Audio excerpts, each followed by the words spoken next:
আমার বন্ধুগণ, রাসূল আকরাম সাল্লাল্লাহু আলাইহি ওয়াসাল্লাম দুনিয়ার জমিন থেকে যেদিন চলে গেছেন, হযরত আব্দুল্লাহ ইবনে যায়েদ ইবনে আব্দে রাব্বিহি উনি বাগানের মধ্যে দাঁড়িয়ে বললেন, এ আরশের মালিক, আমার নবী নাকি আজকে দুনিয়ার থেকে চলে গেছে, এই দুটি চোখের আলো আল্লাহ তুমি কেড়ে নাও। যে চোখ দিয়ে আমার প্রিয় নবীকে দেখতে পাবো না, এই চোখ দিয়ে আমি আমার পিতামাতাকে আর দেখতে চাই না। যে চোখ দিয়ে আমার রাসূলকে দেখতে পাবো না, এই চোখ দিয়ে দুনিয়ার আলো আর দেখতে চাই না। যে চোখ দিয়ে আমার কলিজার নবীকে দেখতে পাবো না, এই চোখ দিয়ে আমি আমার সন্তানদের দেখতে চাই না। এ আল্লাহ, তুমি আমার চোখের আলো কেড়ে নাও। আল্লাহ পাক তার দোয়া কবুল করে নিলেন। মরণের আগ মুহূর্ত পর্যন্ত তার চোখের আলো কেড়ে নিয়ে চোখটা সাদা মণি বের করে দিয়ে একবারে মণি কেড়ে নিয়ে সাদা বানায় দিয়েছেন। সুবহানাল্লাহ বলুন। দোয়া করেছেন, আল্লাহ কবুল করে নিয়েছেন। আমি অনেক প্রমাণ দিতে পারি তারা দোয়া করেছে, সাথে সাথে কবুল হয়েছে। অথচ আল্লাহ পাক আমাদের বললেন, বান্দা দোয়া করো, আমি কবুল করব। অথচ আমাদের দোয়া কি বর্তমানে কবুল হয়? খুব খেয়াল করেন, আমি দুই একটা উদাহরণ দিলে বুঝবেন। মুসলমান বন্ধুরা, আমার বাংলার জমিনে একটি ইজতেমা হয়, নাম হলো বিশ্ব ইজতেমা। তামাম পৃথিবীর প্রায় 80টা রাষ্ট্রের থেকে মুসল্লিরা সেখানে হাজির হয়। বন্ধুরা আমার, বিশ্ব ইজতেমা 57টা বছর বাংলার জমিনে হলো। আমার মতো মৌলবীরা সেখানে দোয়া করার সুযোগ পায় না। বিশ্ব বরেণ্য মুফাসসিররা সেখানে দোয়া করে। এবছরও 34 মিনিট দোয়া হলো বিশ্ব ইজতেমায়। দোয়া করলেন, হামারে মাফ ফরমা দে, মুসলিম মিল্লাত কে মাহফুজ ফরমা দে, আলেম উলামা কা ইজ্জত ফরমা দে। 34 মিনিট কোটি কোটি দর্শক নিয়া, শ্রোতা নিয়া বিশ্ব ইজতেমায় 57টা বছর দোয়া হলো বাংলার জমিনে। আপনারা বলেন তো, তারপরও দিন দিন আমাদের কপালে বিপদ কমতেছে না আরো বাড়তেছে? 57টা বছর বিশ্ব ইজতেমায় দোয়া হলো, কপালে শুধু দিন দিন বিপদ বাড়তেছে। বোঝা যাচ্ছে এ দোয়ায় খুব বেশি কাজ হয় নাই। মুসলমান বন্ধুরা আমার, পরিসংখ্যানরা বলেন বাংলাদেশে 1,23,000-এর মতো পীর। আমি আমলের দিক থেকে সবচেয়ে ভালো, সবচেয়ে মুরিদের দিক থেকে বেশি, জোশের দিক থেকে ভালো 1 নাম্বার চরমোনাকে বলি। গত বছর যুগান্তরে রিপোর্টে বলল, চরমোনার ময়দানে 1 কোটি লোকের আগমন। কত কোটি লোক? চরমোনার ময়দানে বছরে 2টা মাহফিল হয়। চরমোনার হুজুর কি দোয়া করে জানেন? আলেম ওলামার ইজ্জত দেন, আলেম ওলামাদের মুক্তির ব্যবস্থা করে দেন, রহমতের দরজা খুলে দেন, গজবের দরজা বন্ধ করে দেন। এ আরশনগরের মুসলমানেরা ইমানসে বলেন তো, 1 কোটি মানুষ নিয়ে যেখানে দোয়া হয়, তারপর দিন দিন আমাদের কপালে বিপদ কমে না আরো বাড়ে।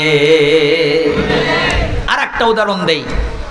গত বছর পরিসংখ্যানরা বলেছেন বাংলাদেশে 2,50,499টা জামে মসজিদ, কিন্তু এবছর গণনা করে দেখা গেল না, 3,31,125টা জামে মসজিদ বাংলাদেশে। তাহলে আপনারা বলেন, 3,31,125টা জামে মসজিদ যদি থাকে, ওই কয়টা ইমাম আমার বাংলাদেশে আছে না নাই? প্রত্যেকটা ইমাম 5 ওয়াক্ত নামাজ পড়ে দোয়া করে।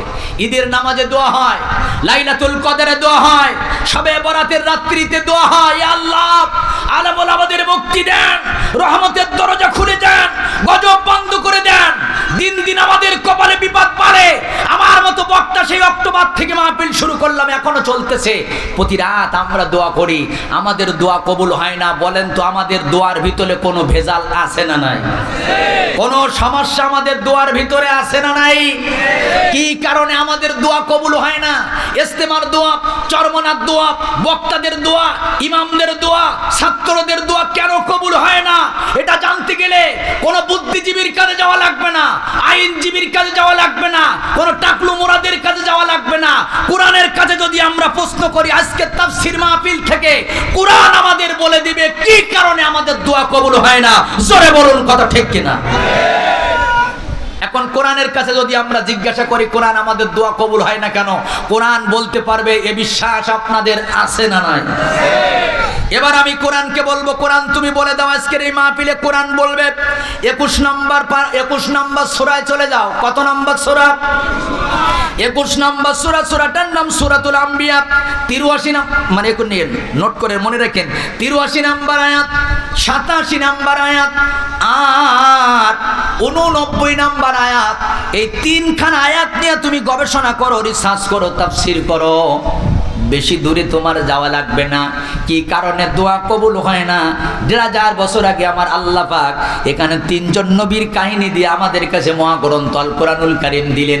3 জন নবী দোয়া করেছেন আল্লাহর কাছে, সাথে সাথে আল্লাহ রাব্বুল আলামিন তাদের দোয়া কবুল করে নিয়েছেন। আমরাও যদি ওই পদ্ধতিতে আল্লাহর কাছে দোয়া করতে পারি, আল্লাহর কসম আমাদের দোয়া আল্লাহ ফেরাবেন না, আমাদের দোয়া কবুল হবে। তাহলে আমাদের ওই আয়াতের আলোচনা জানার দরকার আছে না না? আর জোরে বলেন আছে না না? অবশ্যই জানতে হবে। তবে মনে রাখবেন, কালকে সকালে 4 টেবিলে আলোচনা হবে আসাদুজ্জামান কি ওয়াজ করে গেছে এবছর। হয়তো ওয়াজ মনে থাকবে না, শুধু নামটা মনে রাখবেন, হুজুর ওয়াজ করে গেছে আমাদের দোয়া কবুল হয় না কেন। ওয়াজের নামটা কি? সবাই বলেন, ওয়াজের নামটা হলো দোয়া কবুল হয় না কেন। এই নামেই আজকে ওয়াজ থাকবে। এবার আমরা প্রথমে চলে যাব ওই সেই সূরাতুল আম্বিয়া 89 নম্বর আয়াতে। কত নম্বর? আল্লাহ রাব্বুল আলামিন ডেকে বললেন, ওয়া যাকারিয়া, খেয়াল করেন, ওয়া যাকারিয়া ইজনাদা রাব্বাহু রাব্বি লা তাজরনি ফারদাও ওয়া আনতা খায়রুল ওয়ারিসিন। আল্লাহ পাক বলেন, আমার জাকারিয়া নবীর কথা স্মরণ করো। সবাই বলেন কোন নবী? হযরতে, আরো জোরে বলেন, হযরতে জাকারিয়া নবীর কথা স্মরণ করো। জাকারিয়া ইজনাদা রাব্বা, জাকারিয়া নবীর কথা স্মরণ করো। রবের কাছে দোয়া করেছিল কি? তাফসীরের কিতাবের মধ্যে দেখলাম আল্লাহর নবী জাকারিয়া আলাইহিস সালাতু ওয়াস সালামের প্রায় 90 বছর বয়স, চুলগুলো পাকা, দাড়িগুলো পাকা, গায়ের চামড়া ঢেলে, এখনো পর্যন্ত সন্তান হলো না। জাকারিয়া আলাইহিস সালাতু ওয়াস সালাম টেনশনে পড়ে গেলেন। উনি একটি ঘরের ভিতরে ঢুকলেন, 2 খানা হাত আসমানের দিকে, বললেন, রব্বুল আলামিন, বৃদ্ধ হয়ে গেলাম, মরার বয়স হয়ে গেল, এখনো যদি একটা সন্তান আল্লাহ আমাকে আপনি না দেন, আমার ইন্তেকালের পরে নবুয়তের সিলসিলাটা কে ধরে রাখবে? ও রব্বুল আলামিন, রব্বিলা তাজারনি ফারদা ওয়া আনতা খায়রুল ওয়ারিসিন, আল্লাহ আমাকে একা রেখো না, তুমি তো শ্রেষ্ঠ উত্তরাধিকারী।